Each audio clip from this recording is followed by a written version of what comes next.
భారతదేశంలో డయాబెటిస్ పెద్ద ముప్పుగా మారింది. ప్రపంచ మానవాళిని పట్టిపీడిస్తున్న ఈ తీపి రుగ్మతకు ఎక్కువగా మనోళ్లే బలవుతున్నారు. ఎంతలా అంటే diabetes capital of the world అని పిలిచేంతగా. ప్రపంచ మధుమేహ జనాభాలో మన దేశంలోనే 17% మంది ఉన్నారు. సుమారు 8 కోట్ల మంది భారతీయులు చక్కెరవ్యాధితో బాధపడుతున్నారు.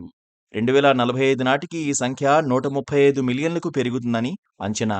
మధుమేహం ఒకసారి వచ్చిందంటే ఇతర జబ్బులను వెంటబెట్టుకొస్తుంది. డయాబెటిస్ బాధితులే ఎక్కువగా అధిక రక్తపోటు, గుండె, మూత్రపిండాలు, నాడీ వ్యవస్థ, కళ్ళు ఇలా ఏదో ఒక రకమైన తీవ్రమైన సమస్యలతో బాధపడుతున్నారు. మీరు అనుసరిస్తున్న ఈ అలవాట్లను ఇప్పటికైనా మార్చుకోకపోతే మీతో పాటు మీ భవిష్యత్ తరాలను ఇబ్బందుల్లోకి నెట్టిన వాళ్ళవుతారు. ఎందుకంటే వయసుతో నిమిత్తం లేకుండా అందరినీ డయాబెటిస్ ఇబ్బంది పెడుతోంది.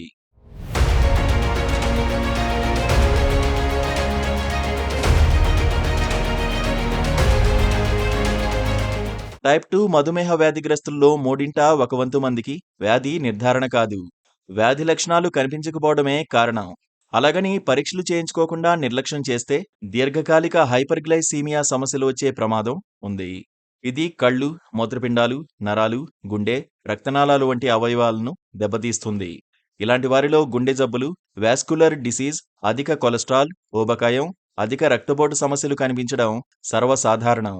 శరీరంలో ఇన్సులిన్ స్థాయి పెరిగే కొద్దీ నరాలు దెబ్బతినడం, మూత్రపిండ వ్యాధులు, సిర్రోసిస్, కాలేయ వైఫల్యాలు, అంధత్వం కూడా తలెత్తుతుంది. ఆహారపు అలవాట్లు, జీవనశైలిలో చేసుకునే మార్పులే మధుమేహానికి తొలిమెట్టు వేస్తాయి. షుగర్ లెవెల్స్ నియంత్రించడంలో విఫలమైతే సమస్య మొదలవుతుంది. ఒకవేళ తొలి దశలోనే నిర్ధారణ అయితే తక్కువ తినడం, కొన్ని పదార్థాలు అసలే తినకపోవడం చేయండి. తరచూ డాక్టర్ దగ్గరికి వెళ్లి షుగర్ టెస్టు చేయించుకుంటూ ఉంటే సమస్య తీవ్రం కాకముందే జాగ్రత్త పడేందుకు అవకాశం లభిస్తుంది. సకాలంలో గుర్తిస్తే చక్కెర వ్యాధి నిర్వహణ సులువవుతుంది.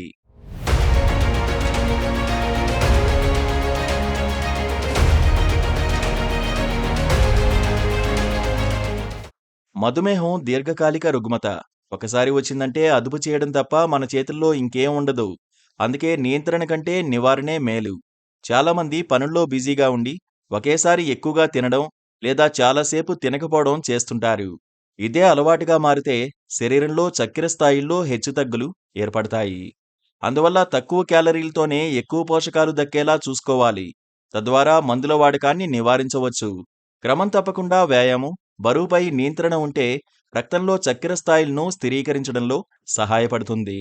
కార్బోహైడ్రేట్లతో పాటు మేలైన మాంసకృతులు, పీచు, కొవ్వులు, iron, folic acid, calcium, vitamin C, B complex విటమిన్లు మొదలైన కీలకమైన పోషకాలు తప్పనిసరిగా డైట్లో భాగం చేసుకోవాలి. ఫాస్ట్ ఫుడ్, జంక్ ఫుడ్, అధిక వేపుళ్లకు దూరంగా ఉంటే మేలు.